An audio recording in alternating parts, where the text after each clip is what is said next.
Como médico de primer contacto, usted deberá ser capaz de reconocer las estructuras externas e internas más importantes de un ojo normal y realizar una exploración ocular básica.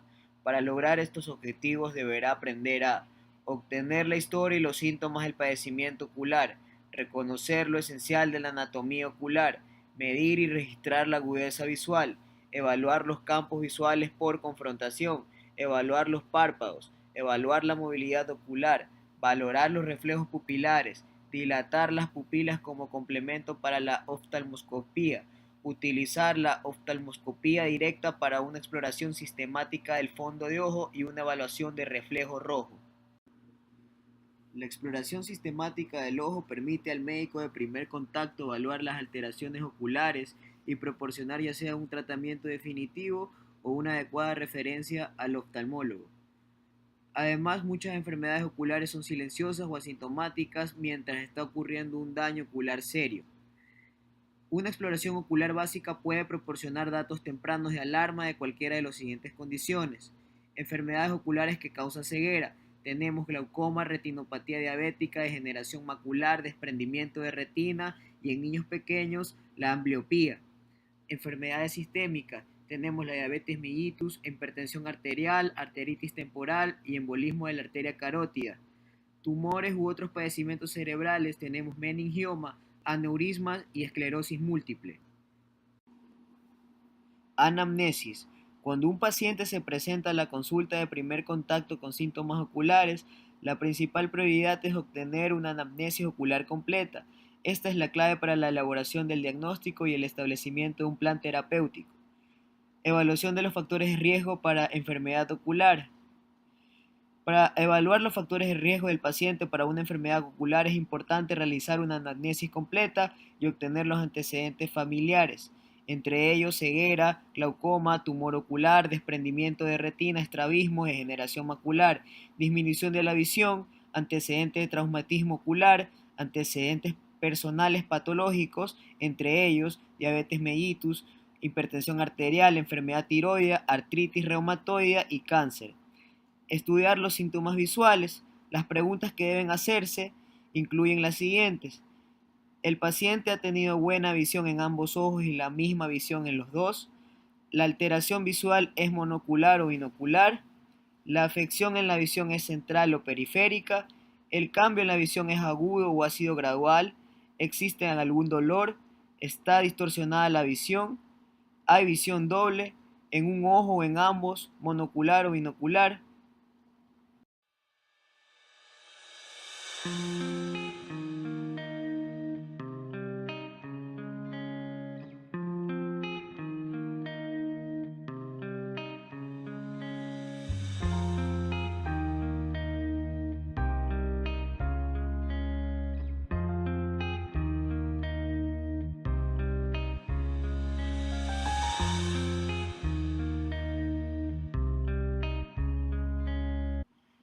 Cambios anatómicos por edad. La piel pierde elasticidad y sucumbe por efectos de la gravedad. Ptosis de la ceja. Entropión o ectropión. Epífora. Triquiasis. Ojo seco crónico. Glaucoma de ángulo cerrado o de ángulo abierto. Desprendimiento de vítreo posterior.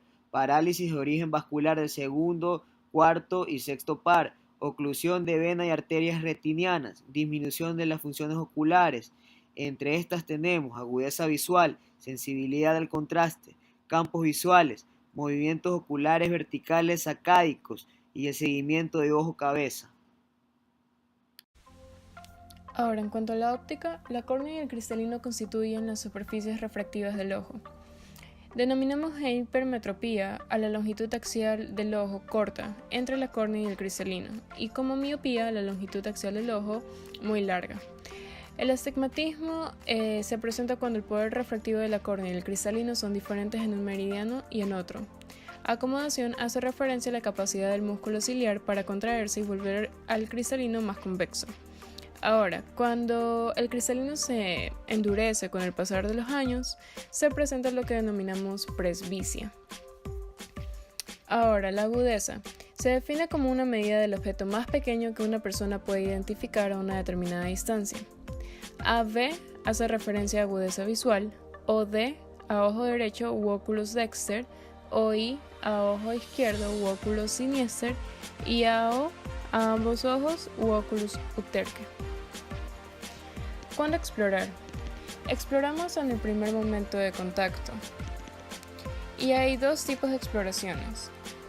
Hay la exploración sin dilatación pupilar y aquella que tiene la dilatación pupilar. Ahora, la exploración mínima cuenta con una examinación de la agudeza visual, de los reflejos pupilares, de los movimientos oculares y con una oftalmoscopía directa. Ahora, la oftalmoscopía con dilatación pupilar la realizamos en casos de una pérdida visual no explicada o en una patología del fondo de ojo tal como diabetes mellitus. Ahora, la medición de la agudeza visual lejana la vamos a realizar a partir de los 3 años de edad para descartar ambliopía en los niños. Es decir, en vez de una cartilla de Snell estándar, vamos a utilizar una cartilla con la E invertida. Y ahora, las pruebas adicionales va a depender de las condiciones de los pacientes. Es decir, se realiza una tonometría en caso de un glaucoma agudo del ángulo estrecho. La evaluación de la profundidad de la cámara anterior se la realiza en casos de glaucoma de ángulo estrecho y antes de la dilatación pupilar. Evaluación de los campos por confrontación en casos de defecto en el campo visual. Evaluación de la visión al color, alteraciones retinianas o del nervio óptico y en pacientes que toman ciertos fármacos. Tinción de la córnea con fluoresceína, defecto o anormalidad en el epitelio corneal. Eversión del párpado superior, presencia de algún cuerpo extraño. ¿Cómo explorar?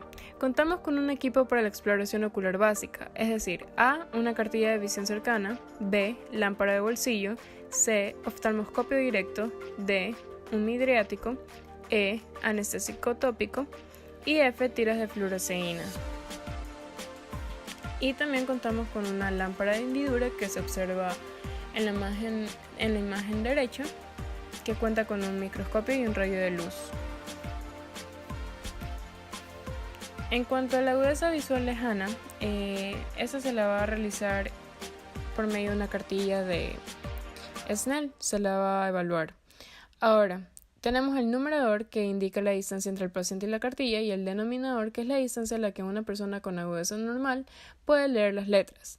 Lo normal se define como un 20/20.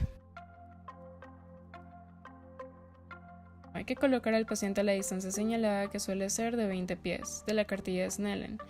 Ahora, si el paciente por lo general utiliza anteojos para visión lejana, deberá emplearlos.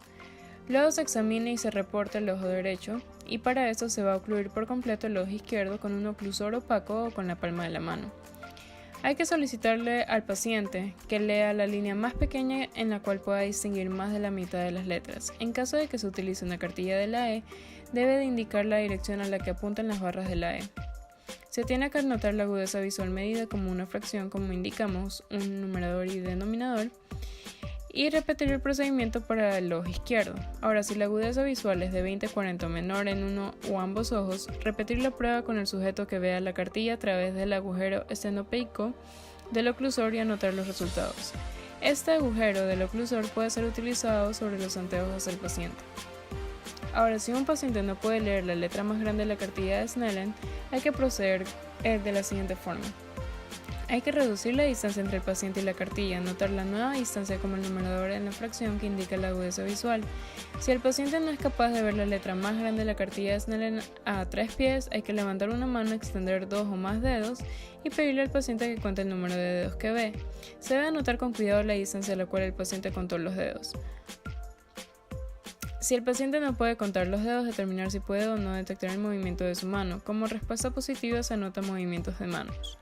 Si el paciente no puede detectar este movimiento, hay que emplear la lámpara de bolsillo para determinar si puede percibir la luz o detectar su dirección.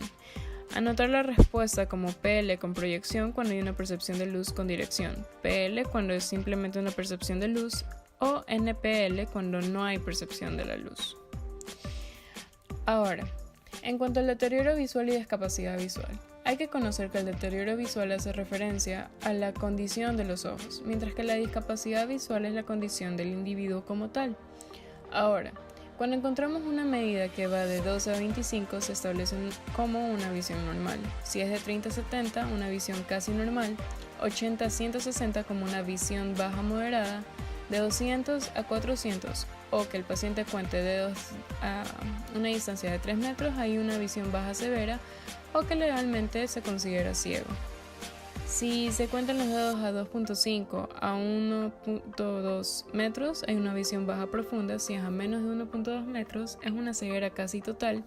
Y NPL es una no percepción de luz, que es una ceguera total. Ahora, en cuanto a la agudeza visual cercana, se va a realizar en caso de que exista alguna molestia o si la prueba lejana se dificulta, es decir, que se encuentre el paciente en cama. Esta se realiza a una distancia de 35 centímetros con la tarjeta de Rosenbaum. Se debe notar el tamaño de las letras y la distancia.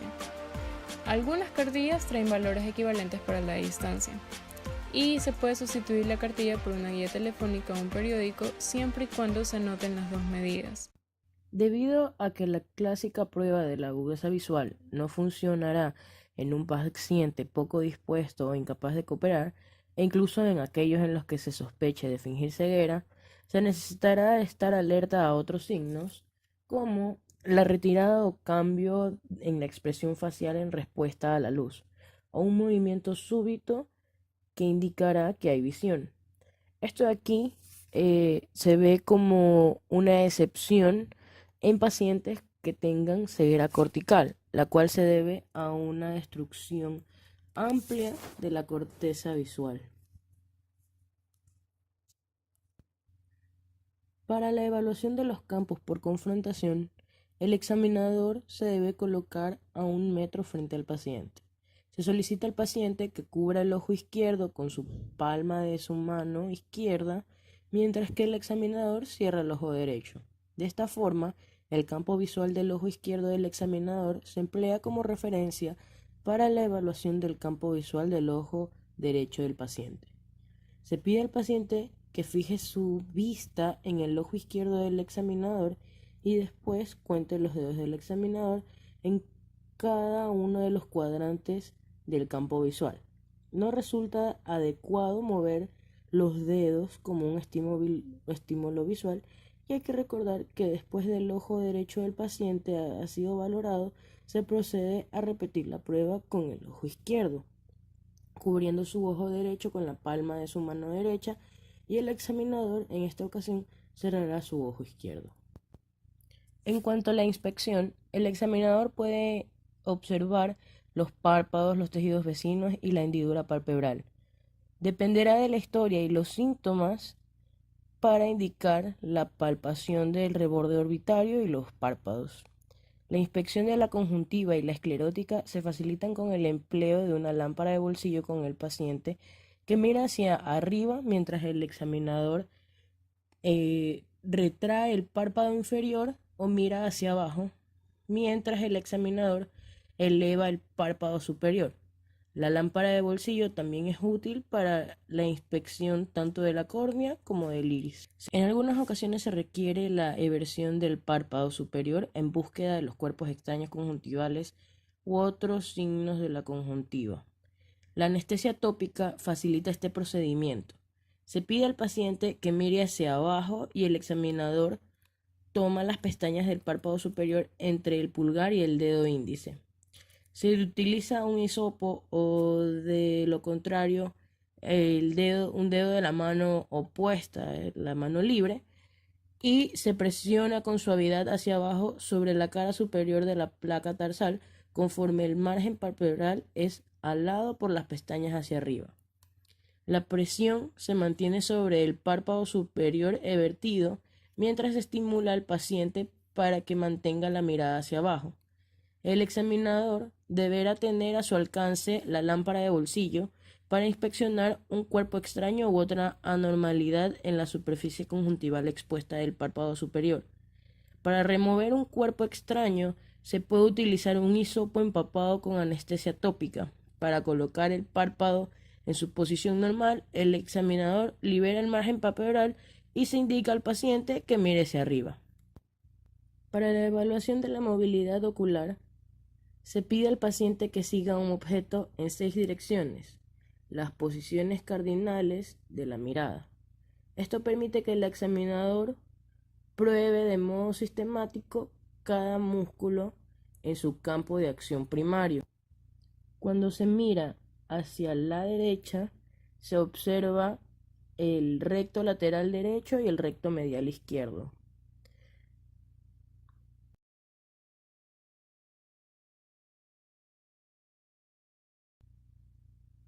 Otra dirección es de izquierda hacia arriba, donde vemos que el recto superior izquierdo y el oblicuo inferior derecho ejercen su función.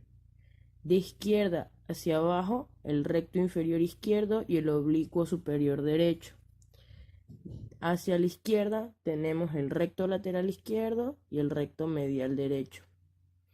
De derecha hacia arriba tenemos el recto superior derecho y el oblicuo inferior izquierdo.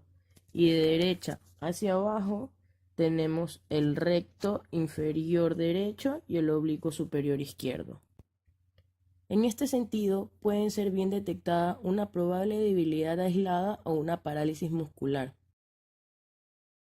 El reflejo pupilar es la respuesta de la contracción de la pupila al ser iluminada. Cuando hay poca luz ambiental, la pupila se dilata, lo que se conoce como midriasis. Por el contrario, cuando el ambiente está muy iluminado, la respuesta conocida es miosis. Cuando la luz impacta sobre la retina de un ojo, se activa el nervio óptico del mismo lado. Este nervio hace sinapsis en el área pretectal y esta sinapsis en el núcleo accesorio oculomotor. Y de aquí parten fibras parasimpáticas que forman parte del nervio oculomotor y hace sinapsis en el ganglio ciliar. Finalmente, las fibras postganglionares excitan el esfínter del iris, cuya contracción provoca el cierre de la pupila del mismo lado. Si miramos con atención, vemos cómo se activa la vía oculomotor contralateral, lo que provoca miosis en el ojo contrario. Esta respuesta se conoce como reflejo consensual. Para la evaluación de la profundidad de la cámara anterior, hay que tener en cuenta que si ésta es poco profunda, el iris se vuelve convexo conforme éste se inclina hacia adelante sobre el cristalino. Bajo estas condiciones, el iris nasal se observa con sombra cuando la luz se dirige desde un lado opuesto. Conforme la poca profundidad de la cámara anterior aumenta, lo hace la convexidad del iris y la sombra en el iris nasal. Una cámara anterior estrecha puede indicar glaucoma de ángulo estrecho o también conocido como glaucoma de ángulo cerrado o un ángulo estrecho que podría cerrarse con la dilatación pupilar. Para evaluar la profundidad de la cámara anterior hay que seguir ciertos pasos. El primero, que es dirigir una luz desde el sector temporal de manera lateral al ojo en forma paralela al plano del iris. Segundo, se procede a observar la posición nasal del iris. Si 2/3 o más del iris nasal están en sombra, quizás la cámara sea poco profunda y el ángulo sea estrecho. Tercero, si no está seguro de la extensión de la sombra, hay que dirigir la luz hacia el frente del ojo, lo cual eliminará las sombras por completo y después regresar la luz al lado temporal de la cabeza y repetir la prueba para el otro ojo. La medición de la presión intraocular. Esta de aquí se determina sobre todo por el flujo de salida del humor acuoso del ojo. A mayor resistencia al flujo de salida, mayor es la presión intraocular. Las alteraciones reales en la producción del humor acuoso también tienen un efecto sobre la presión intraocular. Esta de aquí varía entre individuos. La presión promedio es de 15 milímetros de mercurio. Sin embargo, una presión intraocular en el rango de 10 a 21 milímetros de mercurio cae dentro de las dos derivaciones estándar de promedio. Es importante recordar que la medición de la presión intraocular forma parte de la evaluación del glaucoma junto con la valoración oftalmológica de la excavación óptica. Por otro lado, no hay que olvidar que la anestesia tópica aplicada para la tonometría tiene poco efecto sobre el margen palpebral.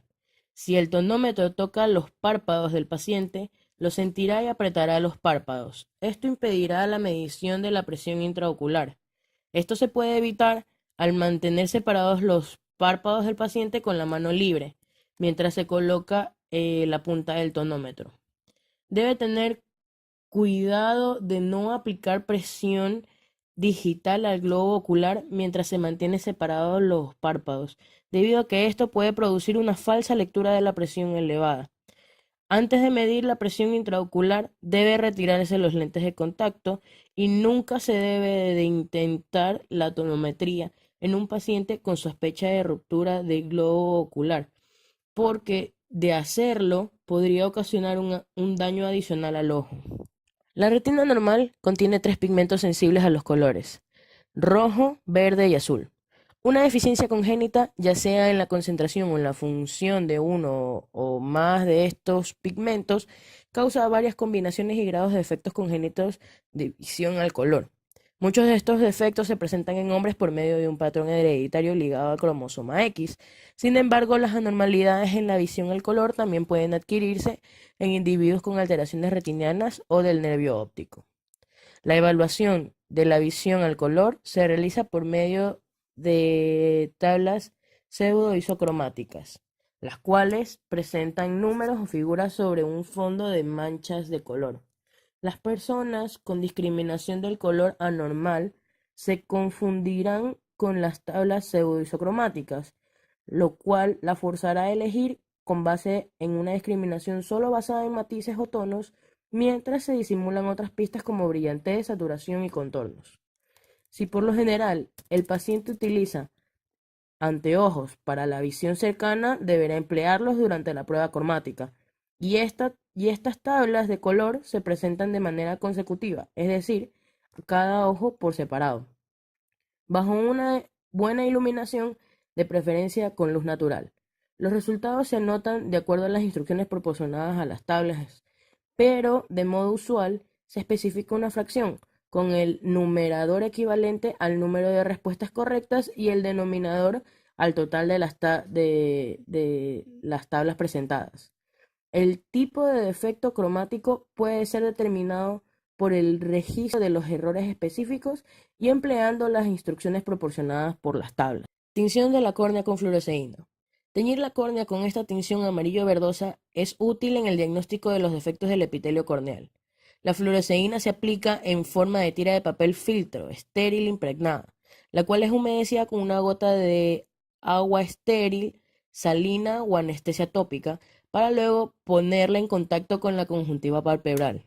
La fluoresceína se dispersa sobre la córnea en unos cuantos parpadeos. La área que se tiñe de verde brillante muestra ausencia o alteración del epitelio. La observación del ojo bajo la luz de cobalto va a permitir la visibilidad de la fluoresceína. Por otro lado, debe tenerse en mente dos precauciones cuando se utilice esta tinción. La primera es utilizar tiras impregnadas con fluoresceína en vez de soluciones almacenadas de fluoresceína, debido a que estas soluciones son susceptibles a la contaminación con especies de pseudomonas. Y dos, el paciente deberá retirarse los lentes de contacto antes de la aplicación para evitar la coloración de los lentes. En la oftalmoscopía es importante recordar que cuando se explora el ojo derecho del paciente, se debe mantener el oftalmoscopio directo en la mano derecha y utilizar el ojo derecho para observar el ojo del paciente. Y cuando se observe el ojo izquierdo del paciente, se emplee la mano izquierda y el ojo izquierdo.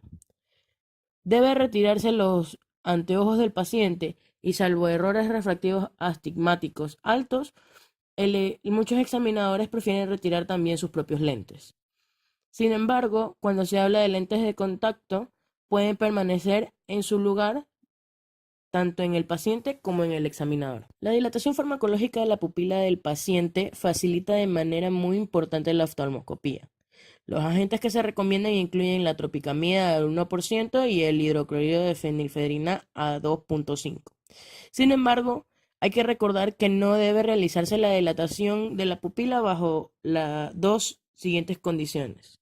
La primera, si la valoración de la profundidad de la cámara anterior sugiere una cámara poco profunda y un ángulo estrecho, ya que podría precipitarse un ataque de glaucoma de ángulo cerrado. Y dos, si el paciente está bajo observación neurológica y las reacciones pupilares se monitorean, por ejemplo en un paciente con traumatismo craneal, es importante no dilatar hasta que el neurólogo o el neurocirujano determine si esto resulta seguro. En cuanto al método de la oftalmoscopía directa, los pasos a seguir son los siguientes: sentar lo más cómodamente posible al paciente e indicarle que mire un punto fijo en la pared enfrente, tratando de no mover los ojos. Girar la perilla de la apertura para seleccionar la luz blanca redonda y grande y comenzar a observar el ojo derecho del paciente a una distancia de 30 centímetros, aproximadamente un pie. Cuando observe de manera directa la línea de visión del paciente en la pupila, estará viendo el reflejo rojo. Se coloca la mano libre sobre la frente o el hombro del paciente. Se debe acercar con lentitud al paciente en un ángulo aproximadamente de 15 grados temporal a su línea de visión. Cuando observe un vaso de la retina, sígalo hasta su origen en la papila óptica, la cual se encuentra nasal al centro de la retina. Examine el disco óptico, los vasos sanguíneos de la retina posterior y la mácula en ese orden, seguido por la revisión del ojo izquierdo. La reflexión de la luz en el fondo de ojo del paciente produce un reflejo rojo, el cual se observa a través del oftalmoscopio a una distancia aproximadamente de 30 centímetros. El reflejo rojo normal es de color uniforme, no está interrumpido por sombras y resulta evidente que la córnea, la cámara anterior, cristalino y vitrio son transparentes y no son una fuente de disminución en la visión. Las opacidades en los medios, como cicatriz corneal, cataratas y hemorragia vítrea, aparecen como siluetas negras y pueden apreciarse mejor cuando la pupila está dilatada. Oftalmoscopía. Cuando explore el ojo derecho del paciente, mantenga el oftalmoscopio directo en la mano derecha y utilice su ojo derecho para observar el ojo del paciente. Asimismo, utilice su mano izquierda y ojo izquierdo para examinar el ojo izquierdo del paciente. Con lo que respecta a la dilatación pupilar, la dilatación farmacológica de la pupila del paciente facilita de manera muy importante la oftalmoscopía. Los agentes que se recomiendan incluyen la tropicamida al 1% y el hidrocloridio de fenilefrina al 2.5%. No debe realizarse la dilatación de la pupila bajo las siguientes condiciones: no dilatar al paciente con cámara poco profunda y un ángulo estrecho, o si el paciente está en observación neurológica y sus reacciones pupilares se deben monitorear. Método para oftalmoscopía directa.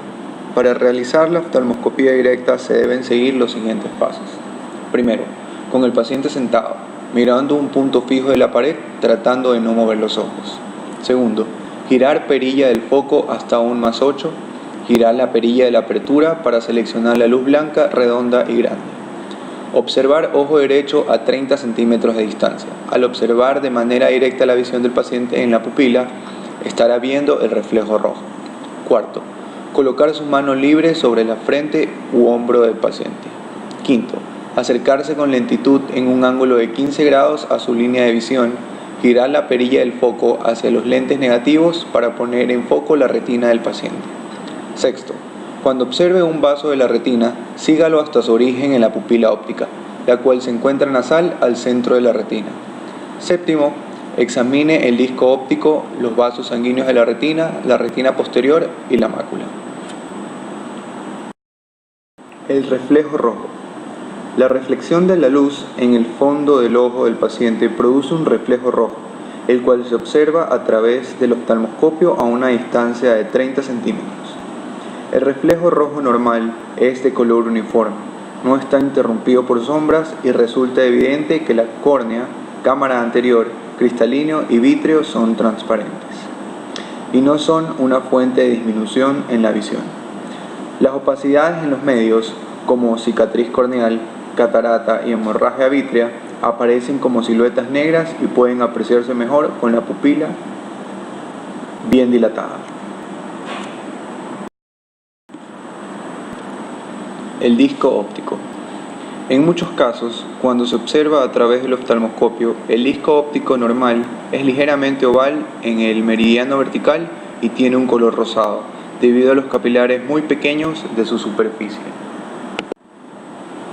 Los detalles de estos pequeños vasos no pueden ser discernidos, lo cual hace la diferencia con los vasos patológicos del disco óptico.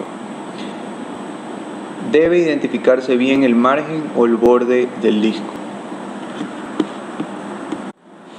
Y este margen o borde del disco es comúnmente conocido como excavación fisiológica. El tamaño de la excavación fisiológica varía entre los diferentes individuos. Circulación retiniana. La circulación de la retina está compuesta de arterias y venas visibles con el oftalmoscopio. La arteria central de la retina se ramifica a nivel del disco óptico en ramas que irrigan las 4 cuadrantes de la retina interna. Estas ramificaciones descansan en la superficie en la capa de fibras nerviosas. Un sistema similar de venas retinianas regresa al disco óptico, donde una pulsación espontánea puede observarse en 80% de los ojos normales. La relajación normal entre el diámetro de la vena arteria es de 3 a 2.